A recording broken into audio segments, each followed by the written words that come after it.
The winter was a wretched one. There were days on which Sara tramped through snow when she went on her errands. There were worse days when the snow melted and combined itself with mud to form slush. There were others when the fog was so thick that the lamps in the streets were lighted all day, and London looked as it had looked the afternoon several years ago when the cab had driven through the thoroughfares with Sara tucked up on its seat, leaning against her father's shoulder. On such days, the windows of the house of the large family always looked delightfully cozy and alluring, and the study in which the Indian gentleman sat glowed with warmth and rich color. But the attic was dismal beyond words. There were no longer sunsets or sunrises to look at, and scarcely ever any stars, it seemed to Sara. The clouds hung low over the skylight, and were either gray or mud color, or dropped heavy rain. At 4 o'clock in the afternoon, even when there was no special fog, the daylight was at an end. If it was necessary to go to her attic for anything, Sara was obliged to light a candle. The women in the kitchen were depressed, and that made them more ill-tempered than ever. Becky was driven like a little slave. "'Twarn't for you, miss," she said hoarsely to Sara one night when she crept into the attic. "'Twarn't for you and the Bastille, and being the prisoner in the next cell, I should die. That there does seem real now, doesn't it? The missus is more like the head jailer every day she lives. I can just see them big keys you say she carries. The cook, she's like one of the under jailers. Tell me some more, please, miss. Tell me about the subterranean passage we've dug under the walls." "I'll tell you something warmer," shivered Sara. "Get your coverlet and wrap it around you, and I'll get mine, and we'll huddle close together on the bed.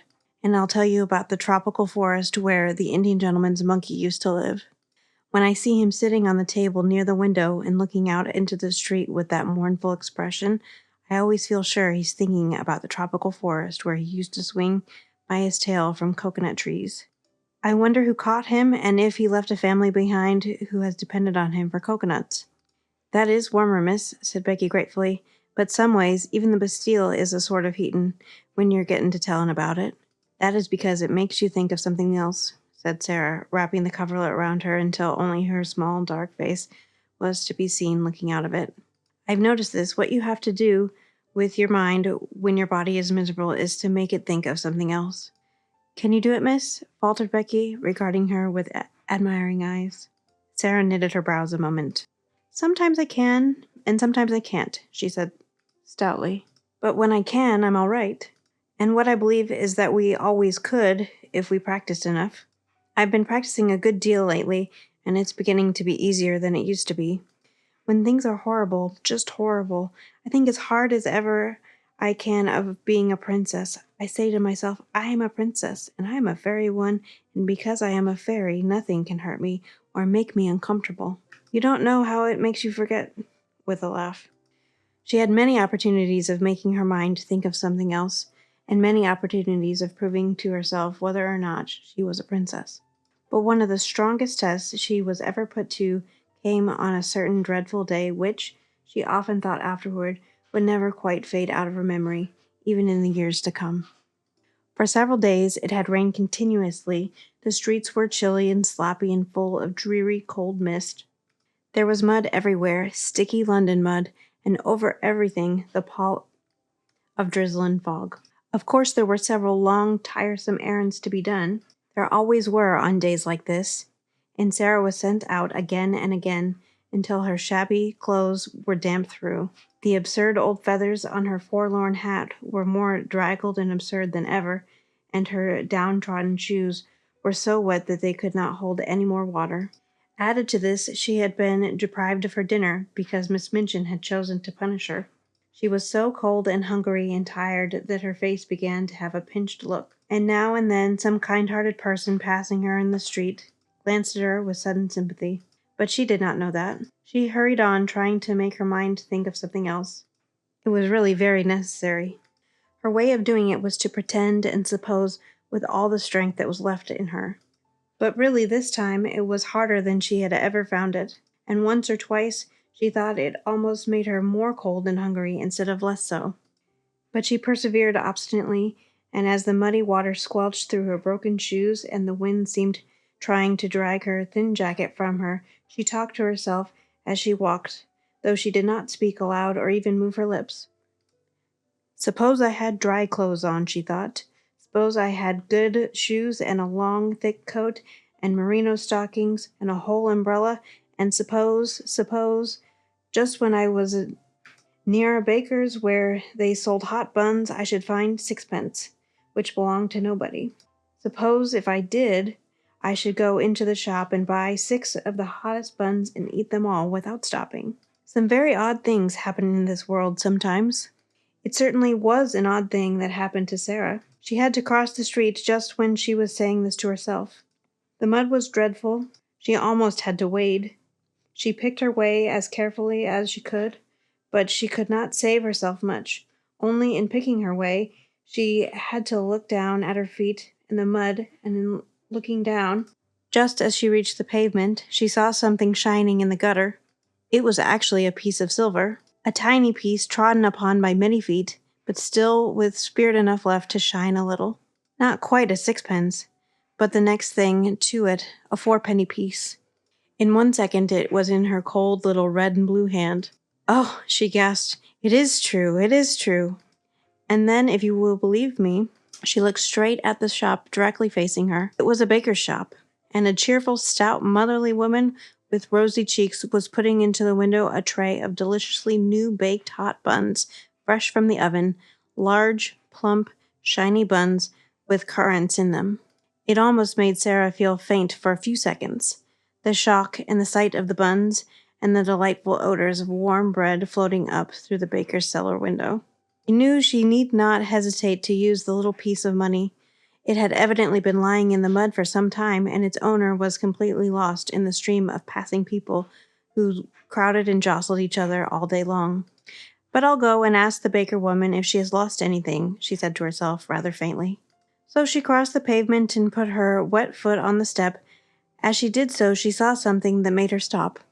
It was a little figure, more forlorn even than herself, a little figure which was not much more than a bundle of rags, from which small, bare, red, muddy feet peeped out, only because the rags with which their owner was trying to cover them were not long enough. Above the rags appeared a shock head of tangled hair and a dirty face with big, hollow, hungry eyes. Sara knew they were hungry eyes the moment she saw them, and she felt a sudden sympathy. "This," she said to herself with a little sigh, "is one of the populace, and she is hungrier than I am." The child, this one of the populace, stared up at Sara and shuffled herself aside a little so as to give her room to pass. She was used to being made to give room to everybody. She knew that if a policeman chanced to see her, he would tell her to move on. Sara clutched her little 4-penny piece and hesitated a few seconds. Then she spoke to her. "Are you hungry?" she asked. The child shuffled herself and her rags a little more. "Ain't I just?" she said in a hoarse voice. "Just ain't I?" "Haven't you had any dinner?" said Sara. "No dinner," more hoarsely still and with more shuffling. "Not yet, no breakfast, nor yet no supper, no nothin'." "Since when?" asked Sara. "Dunno. Never got nothin' today, nowhere I've asked and asked." Just to look at her made Sara more hungry and faint. But those odd little thoughts were at work in her brain, and she was talking to herself, though she was sick at heart. "If I'm a princess," she was saying, "if I'm a princess, when they were poor and driven from their thrones, they always shared with the populace. If they met one poorer and hungrier than themselves, they always shared. Buns are a penny each. If it had been 6 pence, I could have eaten 6. It won't be enough for either of us, but it will be better than nothing." "Wait a minute," she said to the beggar child. She went into the shop. It was warm and smelled deliciously. The woman was just going to put some more hot buns into the window. "If you please," said Sara, "have you lost 4 pence? A silver 4 pence?" And she held the forlorn little piece of money out to her. The woman looked at it, and then at her intense little face and draggled, once fine clothes. "Bless us, no," she answered. "Did you find it?" "Yes," said Sara, "in the gutter." "Keep it, then," said the woman. "It may have been there for a week, and goodness knows who lost it. You could never find out." "I know that," said Sara, "but I thought I would ask you." Not many would, said the woman, looking puzzled and interested and good-natured all at once. Do you want to buy something? She added, as she saw Sara glance at the buns. 4 buns, if you please, said Sara. Those at a penny each. The woman went to the window and put some in a paper bag. Sara noticed she put in 6. I said 4, if you please, she explained. I only have 4 pence. I'll throw in 2 for make-weight, said the woman, with her good-natured look. I dare say you can eat them sometime. Aren't you hungry? A mist rose before Sara's eyes. Yes, she answered. I'm very hungry, and I am much obliged to you for your kindness. And, she was going to add, there is a child outside who's hungrier than I am. But just at that moment, 2 or 3 customers came in at once, and each one seemed in a hurry, so she could only thank the woman again and go out. The beggar girl was still huddled up in the corner of the step. She looked frightful in her wet and dirty rags. She was staring straight before her with a stupid look of suffering, and Sara saw her suddenly draw the back of a roughened hand across her eyes to rub away the tears which seemed to have surprised her by forcing their way from under the lids. She was muttering to herself. Sara opened the paper bag and took out one of the hot buns, which had already warmed her own cold hands a little. See, she said, putting the bun in a ragged lap. This is nice and hot. Eat it, and you will not feel so hungry. The child started and stared up at her, as if such sudden, amazing good luck almost frightened her. Then she snatched up the bun and began to cram it into her mouth with great wolfish bites. Oh my, Sara heard her say hoarsely in wild delight. Oh my. Sara took out 3 more buns and put them down. The sound in the hoarse, ravenous voice was awful. She is hungrier than I am, she said to herself. She is starving. But her hand trembled when she put down the 4th bun. I'm not starving, she said, and she put down the 5th. The little ravening London savage was still snatching and devouring when she turned away. She was too ravenous to give thanks, even if she had been taught politeness, which she had not. She was too ravenous to give thanks, even if she had been taught politeness, which she had not. She was only a poor little wild animal. Goodbye, said Sara. When she reached the other side of the street, she looked back. The child had a bun in each hand and had stopped in the middle of a bite to watch her. Sara gave her a little nod, and the child, after another stare, a curious lingering stare, jerked her shaggy head in response.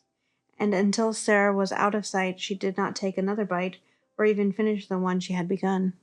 At that moment, the baker woman looked out of her shop window. Well, I never, she exclaimed.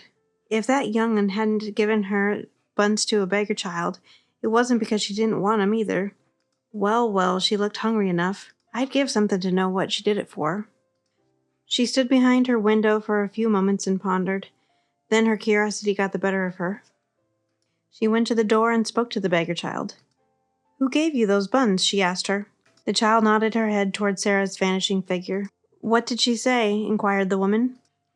Asked me if I was hungry, replied the hoarse voice. What did you say? Said I was just, and then she came in and got the buns and gave them to you, did she? The child nodded. How many?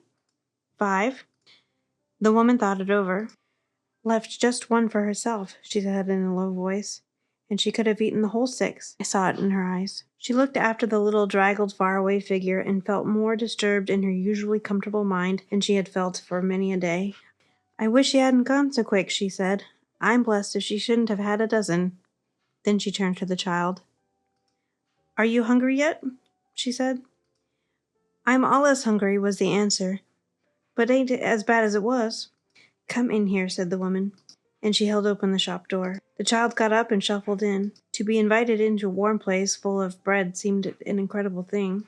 She did not know what was going to happen. She did not care even. Get yourself warm, said the woman, pointing to the fire in the tiny back room.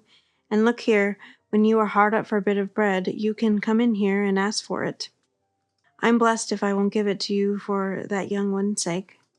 Sara found some comfort in her remaining bun. At all events, it was very hot, and it was better than nothing. As she walked along, she broke off small pieces and ate them slowly to make them last longer. Suppose it was a magic bun, she said, and a bite was as much as a whole dinner. I should be overeating myself if I went on like this. It was dark when she reached the square where the Select Seminary was situated. The lights in the houses were all lighted.